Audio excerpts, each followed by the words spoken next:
Hello everyone, welcome back to Studypedia. चलिए आज CHSL का एक और शिफ्ट सॉल्व करते हैं। आज CHSL का 24 नवंबर का सेकंड शिफ्ट सॉल्व करेंगे, टीयर 1 का। इसके अंदर जो मैथ्स के 25 क्वेश्चंस पूछे गए थे वो सॉल्व करेंगे। इसका PDF अगर आपको चाहिए तो वो मेरे आप टेलीग्राम चैनल से डाउनलोड कर सकते हैं।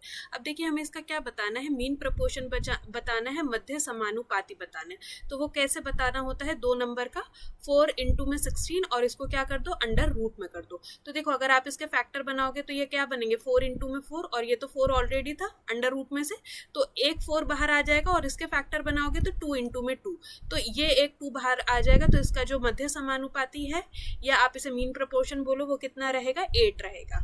अब देखिए हमें क्या बताना है, एवरेज बताना है 8 कॉन्जिक्यूटिव मतलब क्रमगत संख्याओं का, लेकिन ऑड होनी चाहिए।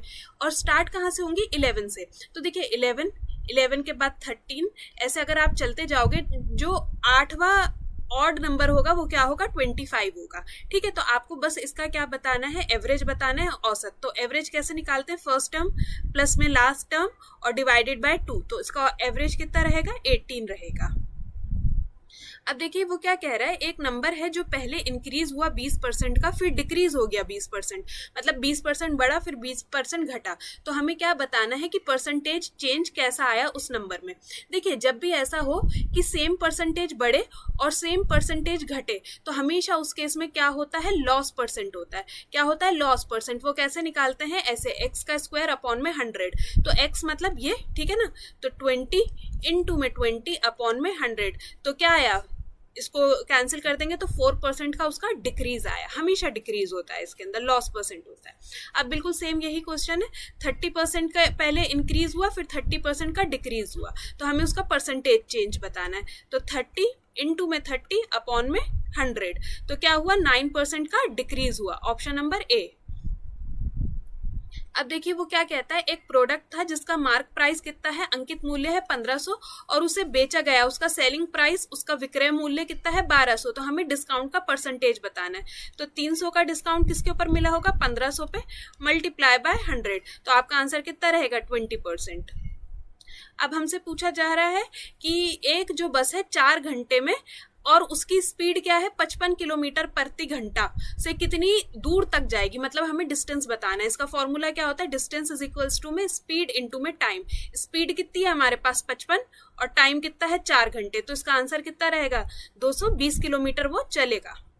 अब देखिए वो क्या कहता है, एक monument shape like a square based pyramid. देखो स्क्वायर बेस्ड पिरामिड, जो पिरामिड है उसका बेस कैसा है, स्क्वायर बेस है।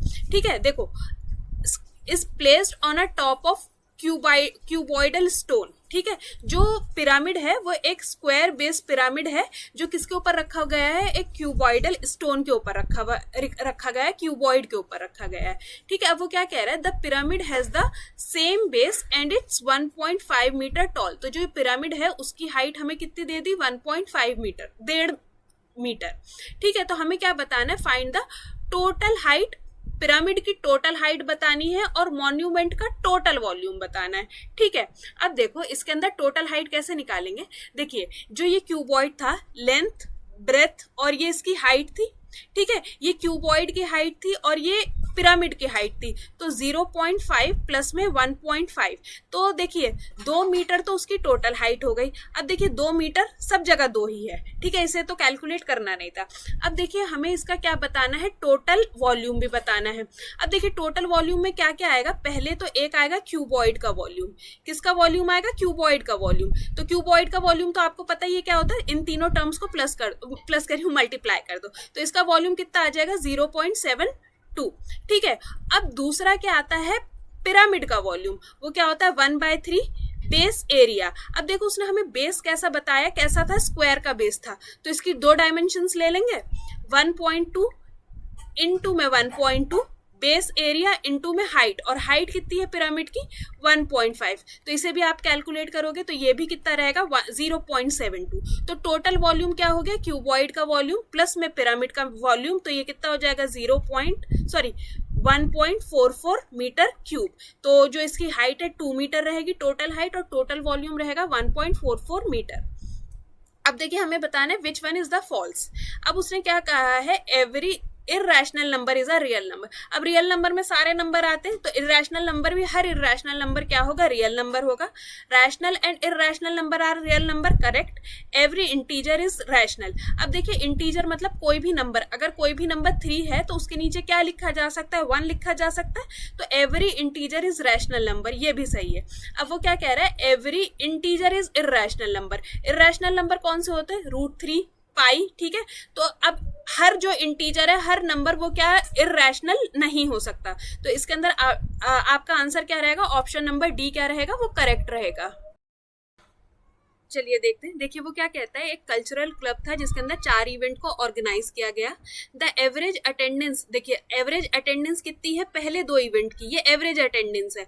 अगर मैं इसे 2 से मल्टीप्लाई कर दूं तो टोटल अटेंडेंस कितनी आ गई, पहले 2 इवेंट की 305, और जो उसके बाद के जो 2 इवेंट थे उसकी एवरेज अटेंडेंस कितनी है, इतनी है। अगर मैंने इसको 2 से मल्टीप्लाई कर दिया तो इसकी टोटल अटेंडेंस आपको कितनी मिल जाएगी, 397। अब उसके बाद उन्होंने करेक्शन किया और उन्हें पता चला कि जो एक्चुअल अटेंडेंस थी पहले 2 इवेंट की, उसके अंदर क्या होने चाहिए थे, 12 ज्यादा होने चाहिए, तो +12, ठीक है, 12 ज्यादा होने चाहिए थे। तो कितना होना चाहिए था अटेंडेंस, 317, और जो दूसरा वाला था उसके अंदर 9 कम होने चाहिए थे। तो अगर मैंने इसके अंदर से 9 कम कर दिए तो ये कितने रहेगा, 388, ठीक है। अब वो क्या कहता है कि find the correct overall average of 4 events. Overall करना है तो 317 प्लस में 388, ये कितना हो जाएगा, 705, ठीक है। 705 डिवाइडेड बाय 2, तो हमारी जो एक्चुअल अटेंडेंस आ जाएगी वो कितनी आ जाएगी, 176.25। अब वो क्या कह रहा है, अगर आपने इसका स्क्वायर करा तो इसके अंदर कितने जीरो हो जाएंगे, तो देखिए 9 9 सा 81, 1 2 3 4, तो कितने जीरो हो जाएंगे, 4 जीरो हो जाएंगे। अब देखिए आपको कुछ नहीं करना, यहाँ पे एक आपको ये दे रखा है cos square theta minus sine square theta, ये क्या फॉर्मूला होता है, cos 2 थीटा का, लेकिन इसका कोई यूज नहीं है। हमें बस ये बताना है, ये cos स्क्वायर थीटा माइनस में साइन स्क्वायर 90 माइनस थीटा। अब आपको इतना पता होगा साइन 90 माइनस थीटा किस में कन्वर्ट हो जाता है, cos थीटा के अंदर, ठीक है। साइन 90 माइनस थीटा करो तो किस में कन्वर्ट हो जाता है, कॉस थीटा में। अगर ये साइन स्क्वायर होता तो ये क्या बन जाएगा, कॉस स्क्वायर। तो कॉस स्क्वायर थीटा माइनस में ये इसको हटा देंगे तो ये क्या बन जाएगा, कॉस स्क्वायर थीटा। तो आंसर कितना हो जाएगा आपका, 0। अब देखिए वो क्या कहता है, प्रीति ने बोरो करे, प्रीति ने 20 जनवरी को एक अमाउंट बोरो करा, कितने का, 22,400 रुपए का। किसके ऊपर, सिंपल इंटरेस्ट, साधारण ब्याज के ऊपर। किसके ऊपर, और रेट ऑफ इंटरेस्ट क्या है, 16% पर एनम के ऊपर। She repaid the loan on 20 मई, ठीक है। और देखो ईयर दोनों के अंदर सेम है, तो उसने जो इंटरेस्ट लिया वो कितने महीने का लिया, 4 महीने का लिया, ठीक है। अगर आप इधर से इंटरेस्ट कैलकुलेट करोगे तो आपको मिल जाएगा 1194.66। तो उसका जो 4 महीने के अंदर साधारण ब्याज बनेगा वो इतने का बनेगा। तो हमें बताना है व्हाट अमाउंट डिड शी पे। तो जब हम रिटर्न करते हैं तो हम क्या रिटर्न करते हैं, इंटरेस्ट प्लस में प्रिंसिपल, जो प्रिंसिपल अमाउंट हमने बोरो करा था। तो 1000 समथिंग का उसका इंटरेस्ट बना और 22,000 उसने बोरो करे थे, तो उसका आंसर कितना रह जाएगा, 23,594 रुपीज उसने क्या करे, रिटर्न करे। अब देखिए ये वाला क्वेश्चन, अब वो क्या कह रहा है, the ratio of interest receive, इसके ऊपर जो इंटरेस्ट रिसीव हुआ है, रेट ऑफ इंटरेस्ट ये है, और किसके ऊपर है, ये साधारण ब्याज पे है 4 साल के लिए, ठीक है। ये एक अमाउंट है, ये दूसरा अमाउंट है, ये इन्वेस्ट करा गया है 20% के ऊपर कंपाउंड इंटरेस्ट पे, चक्रवृद्धि ब्याज पे। किसके ऊपर, चक्रवृद्धि ब्याज पे। कितने के लिए, 2 साल के लिए, ठीक है। तो देखिए, और उसके बाद जो इंटरेस्ट रिसीव हुआ है उसका उसने हमें रेशियो दिया है 64:11। ये है सिंपल इंटरेस्ट का रेशियो, ये है उसका चक्रवृद्धि ब्याज कंपाउंड इंटरेस्ट का रेशियो, ठीक है। तो हमसे क्या बताना है, जो इसके अंदर एक्स का वैल्यू है वो बताना है। अभी देखिए x प्लस में 500 प्रिंसिपल इनटू में रेट इनटू में टाइम, ठीक है। प्रिंसिपल इनटू में रेट इनटू में टाइम आप करोगे तो ये कितना हो जाएगा, 25। तो देखिए ये जो आपका आया x प्लस में 500 मल्टीप्लाई बाय 32/25। अगर यहाँ पे हमारे पास पूरा वैल्यू होता, हम इसे कैलकुलेट कर पाते, तो ये हमारा क्या बनता है, साधारण ब्याज बनता, ये सिंपल इंटरेस्ट बनता, जिसका वैल्यू उसने हमें क्या दे रखा है, 64। अभी अपॉन में कंपाउंड इंटरेस्ट का भी रखते हैं, ठीक है। कंपाउंड इंटरेस्ट के अंदर देखिए 20% को अगर मैं फ्रैक्शन में लिखूं तो ये कितना होता है, 1/5। तो 1/5 मतलब 5 इन्वेस्ट करा तो 6 बना, 5 इन्वेस्ट करा तो 6 बना, तो 25 इन्वेस्ट करा तो आपका क्या बना अमाउंट 36। तो इसका जो आपका इंटरेस्ट आया वो कितना आया 11/25। ठीक है, आपका इंटरेस्ट कितना आया 11/25। तो ऐसे ही यहाँ लिख देंगे, ये अपॉन में आएगा, ये बीच में ना ब्रेक हो रही है पीडीएफ तो ये आ नहीं पाएगा, मैं यहाँ लिख रही हूँ लेकिन ये इसके अपॉन में ही है। तो ये कितना आ जाएगा x माइनस में 500, ये मल्टीप्लाई में जैसे ये 32.25 था, ये 11/25 और इसका वैल्यू क्या है, ये सब अपॉन में ही है, इसका वैल्यू कितना है 11। ठीक है, बस इसे कैलकुलेट करना है। ये यहाँ से 25 से 25 कैंसिल हो जाएगा, 1 जा और ये रह जाएगा 2 जा। ठीक है, ये रह जाएगा 2 जा, ये 11 से 11 कैंसिल हो जाएगा। ठीक है, तो ये क्या हो जाएगा x प्लस में 500 इज इक्वल्स टू में 2 इधर मल्टीप्लाई 2x माइनस का 1000। तो यहाँ पे से आपको x का वैल्यू कितना मिल जाएगा 1500। यही हमसे क्वेश्चन में पूछा था कि x का वैल्यू बताओ, तो x का वैल्यू आपका क्या आ जाएगा 1500। अब देखिए वो क्या कह रहा है, एक आदमी ने इन्वेस्ट करे हैं 30,000 रुपए 2 सेपरेट स्कीम में, ईच 30,000, मतलब हर एक स्कीम में उसने कितना इन्वेस्ट करा है 30,000 रुपए। ठीक है, और कैसे इन्वेस्ट करा है 10% से करा है 4 साल के लिए। एक करा है सिंपल इंटरेस्ट साधारण ब्याज पे और दूसरा क्या करा है कंपाउंड इंटरेस्ट पे करा है चक्रवृद्धि ब्याज के ऊपर। तो हमें क्या बताना है, find the difference in the total interest earn. तो देखिए पहले साधारण ब्याज निकाल लेते हैं, कितना 30,000 10% से 4 साल के लिए, तो ये आपको कितना मिल जाएगा साधारण ब्याज 12,000 रुपए। किससे मिलेगा सिंपल इंटरेस्ट से। अब देखिए चक्रवृद्धि ब्याज निकाल देते, तो 10 से 11 10 से 11 10 से 11 और ये हो जाएगा 10 से 11, तो ये हो जाएगा 10,000 और ये वाला कितना हो जाएगा 14,641। अब देखिए आपका जो प्रिंसिपल था वो कितना था 30,000 था, और अब ये देखिए पहले इसका जो इंटरेस्ट आया वो कितना आया 4641। ठीक है, इंटरेस्ट आया 4641, लेकिन देखिए जो आपका प्रिंसिपल था वो 30,000 था, यहाँ पे कितना है 10,000, इसको भी 3 से मल्टीप्लाई करोगे तो 30,000 बन जाएगा, तो इसको भी 3 से मल्टीप्लाई करेंगे तो आपका जो इंटरेस्ट बनेगा वो कितना बनेगा 13923। ठीक है, 13923। तो जो कंपाउंड इंटरेस्ट आया वो कितना आया 13923। ठीक है, तो यही बताना था सिंपल इंटरेस्ट माइनस में कंपाउंड इंटरेस्ट, तो इन दोनों का इंटरेस्ट का डिफरेंस कितना आ जाएगा 1923। यही हमको बताना था क्वेश्चन के अंदर। अब देखिए इस क्वेश्चन में वो क्या कह रहा है, एक जार के अंदर मिक्सचर है ऑरेंज जूस और वाटर का, किस रेशियो में 3:1 में। ऑरेंज जूस इस टू में वाटर का जो रेशियो है वो कितना है 3:1। अब वो क्या कहता है 70 लीटर मिक्सचर को क्या कर दिया गया, निकाल दिया गया। आप पहले मान लो कि मिक्सचर कितना था x था, x में से कितना निकाल दिया 70 लीटर मिक्सचर निकाल दिया। अब वो क्या कहता है 70 लीटर निकालने के बाद 20 लीटर सिर्फ पानी को क्या करा गया, ऐड करा गया, सिर्फ पानी को ही उसके अंदर ऐड करा गया। ठीक है, तो हमसे कहा गया है if the water was 30% in the resultant mixture. अब देखिए x में से 70 निकाल के उसके अंदर 20 लीटर पानी को ऐड करा गया, तो जो अब मिक्सचर रह गया, अब जो मिक्सचर रह गया वो कितना रह गया x माइनस 50। तो अब जो एक्चुअल मिक्सचर है वो कितना है x माइनस में 50। इतनी बात समझ में आ गई। अब वो क्या कह रहा है if the water was 30% in the resultant mixture, अगर मैं इसका 30% कर दूं तो ये किसके बराबर में हो जाएगा, वाटर की वैल्यू के बराबर में हो जाएगा। इतनी बात यहाँ तक समझ में आई। अब देखो अब मैं वाटर की वैल्यू कैसे निकालेंगे, तो मिक्सचर कितना था x में से क्या करा, x में से माइनस करा आपने 70, x में से माइनस करा 70। ठीक है, और इसके अंदर आपकी जो वाटर की वैल्यू थी, इसके अंदर आपकी जो वाटर की वैल्यू थी वो कितनी थी 4 यूनिट थी। ठीक है ना, वाटर का वैल्यू इसके अंदर 4 यूनिट था, इसके अंदर आपने क्या करा 20 लीटर पानी को ऐड करा। ठीक है, तो ये आपका क्या आ गया, वाटर का वैल्यू आ गया, ये किसके बराबर है 30% ऑफ x माइनस का 50। ये इक्वेशन आपको समझ में आ गई होगी आई होप बनानी। क्यों मैंने डिवाइडेड बाय 4 क्यों करा है, क्योंकि वाटर क्या है एक पार्ट है, टोटल पार्ट कितने थे, एक पार्ट है, टोटल पार्ट है आपके 4। ठीक है ना, तो हमें यहाँ पे क्या बताना है, what is the initial quantity of the mixture in the jar. ये जो x का वैल्यू है ये हमें बताना है। ठीक है, अब देखो ये इधर कैंसिल हो जाएगा, ये हो जाएगा 4 2 8, ये हो जाएगा 80, x माइनस का 70 प्लस का 80 इज इक्वल्स टू में 4 उधर जाके हम क्या कर देंगे मल्टीप्लाई, डेसिमल ऊपर चला जाएगा तो ये क्या हो जाएगा 0.3, तो उसके बाद ये हो जाएगा 1.2x 1.2x मल्टीप्लाई कर दिया अंदर 1.2x माइनस का 60, ठीक है, 1.2x माइनस का 60, तो देखो यहाँ पे बचा x प्लस का 10 इज इक्वल्स टू में 1 माइनस 2x माइनस का 60, ठीक है। तो ये x वाली टर्म्स एक तरफ कर दो और बाकी एक तरफ, तो ये हो जाएगा 0.2x इज इक्वल्स टू में 70।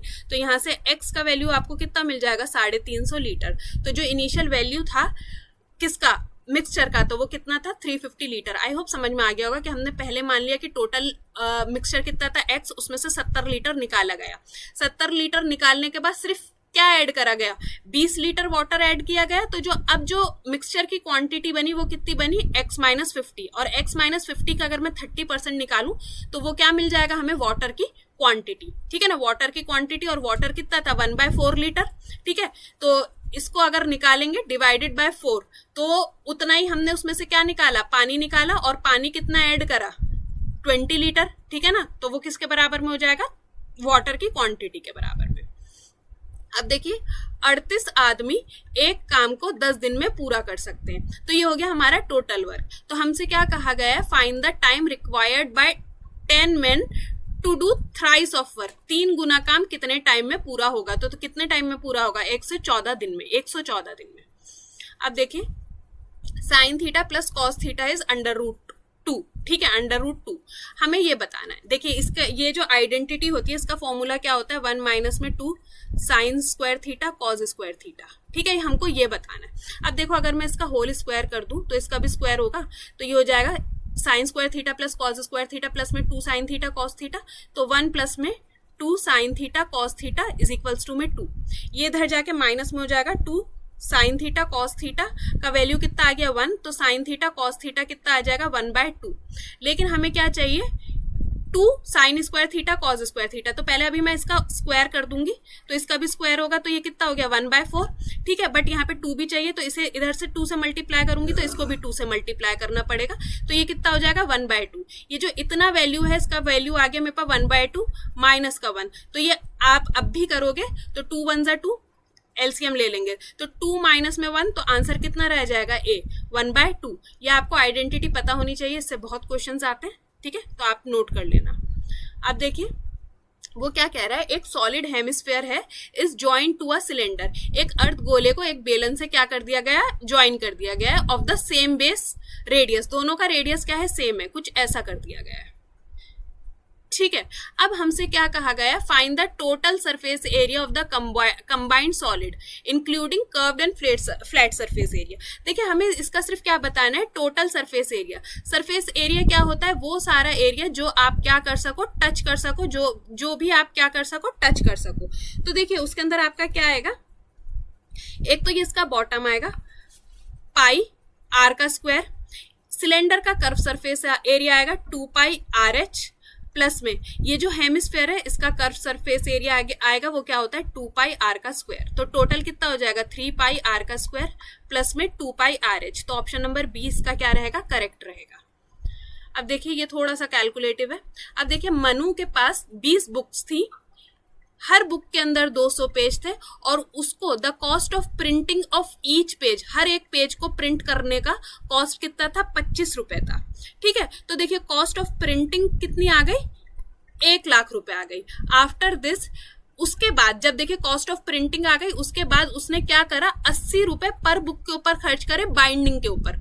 तो 20 बुक थे, तो बाइंडिंग का जो कॉस्ट आया, बाइंडिंग का कॉस्ट कितना आया 80 इंटू में 20, तो बाइंडिंग का कॉस्ट कितना आ गया उसका 1000 रुपए। उसके बाद उसने 2000 रुपए किसके ऊपर खर्च कर दिए, एडवर्टाइजमेंट के ऊपर। अब एडवर्टाइजमेंट के ऊपर तो ऐसा नहीं हो सकता ना कि ईच बुक पे खर्च हो, तो एडवर्टाइजमेंट के ऊपर उसने 2000 रुपए खर्च किए। उसके बाद उसने क्या करा, 50 रुपए पर बुक क्या करे, पे करे हैं किसके लिए, सप्लाई के लिए। तो 20 बुक्स थी, 1000 रुपए उसने सप्लाई के लिए खर्च करे। तो अब हमसे क्या पूछा जा रहा है, अब वो क्या कह रहा है, if the end of the at the end उसने 7500 रुपए की एक बुक बेची है, ठीक है। कितनी बुक बेची है, एक बुक बेची है। तो हमें बताना है कि गेन अमाउंट कितना हुआ है, लेकिन गेन अमाउंट किसके ऊपर बताना है, उसकी पूरी 20 बुक्स के ऊपर बताना है, ठीक है। तो देखिए इसका जो टोटल उसका खर्चा आया 104,600। अगर मैं इसको डिवाइड कर दूं 20 से, तो एक बुक का जो उसका कॉस्ट पड़ा वो कितना पड़ा 52, ये बचा 5230 रुपीज, और उसने बेची कितने की, 7500 रुपए की एक बुक, माइनस कर देंगे तो उसका प्रॉफिट कितने का हुआ, 2720 एक बुक का, लेकिन हमें चाहिए 20 बुक का प्रॉफिट, तो वो कितना हो जाएगा 45,400 रुपीज।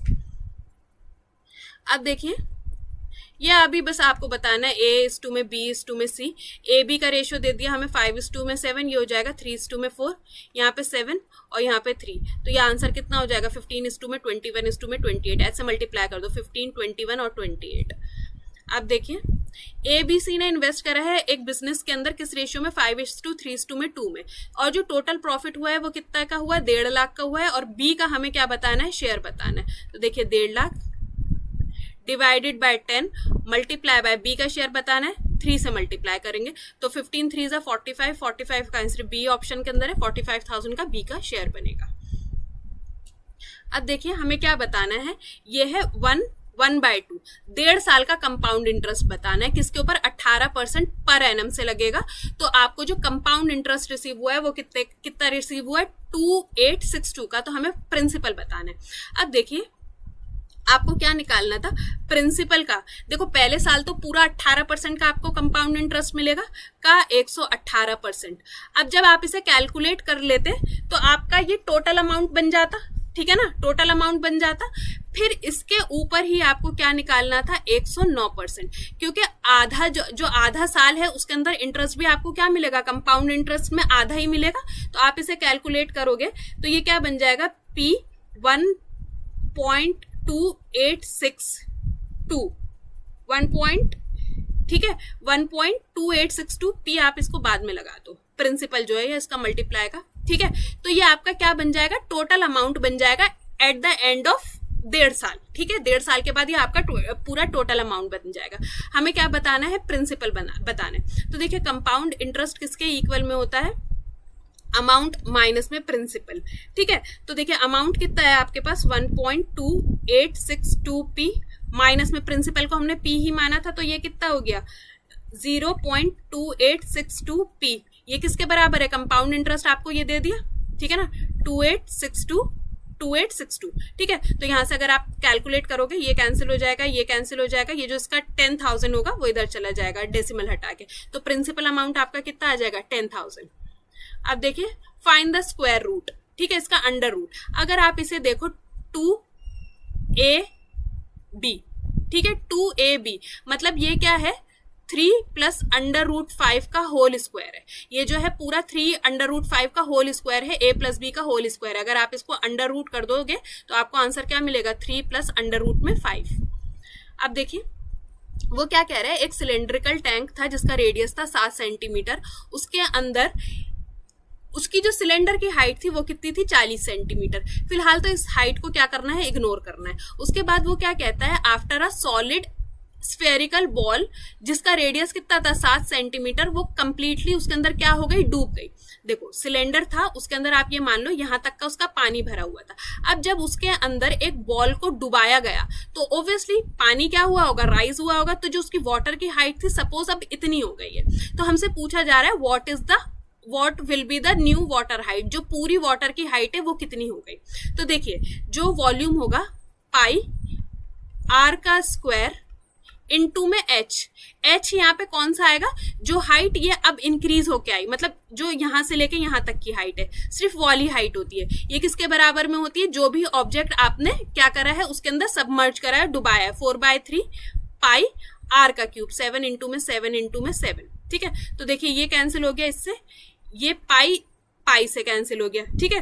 तो 7 4 28 डिवाइडेड बाय 3, तो ये कितना हो जाएगा 9.33, ठीक है, 9.33। तो जो ये हाइट बढ़ी है, जो यहाँ से लेके यहाँ तक हाइट बढ़ी थी, ये कितनी थी 9.33। बट हमें क्या बतानी है, टोटल हाइट बतानी है। और पहले हाइट कितनी थी, 40 थी, तो 40 प्लस कर देंगे तो अब हाइट कितनी हो जाएगी 49.33, ठीक है। तो जब भी ऐसा केस होता है ना कि क्या कहते हैं सिलेंडर में कोई ऑब्जेक्ट डुबाया गया है, तो जो उसकी हाइट आती है ना वो सिर्फ वो वाली हाइट होती है जो इंक्रीमेंट हुआ होता है वो उस ऑब्जेक्ट को डुबाने से, ठीक है ना। ये यहाँ पे टोटल हाइट नहीं आती कभी भी, ठीक है। सो आज की वीडियो में हमने पूरे 25 क्वेश्चन सॉल्व कर लिए, थोड़ा टफ शिफ्ट था, ठीक है। होप वीडियो आपके लिए हेल्पफुल रहेगी। वीडियो अच्छा लगा हो तो एक सब्सक्राइब जरूर करिएगा, लगता है किसी फ्रेंड और फैमिली के लिए इंपॉर्टेंट है, डू शेयर द वीडियो। और इसका आपको PDF चाहिए तो वो आप मेरे टेलीग्राम चैनल पे से डाउनलोड कर सकते हैं। थैंक यू सो मच, मिलते हैं नेक्स्ट वीडियो में।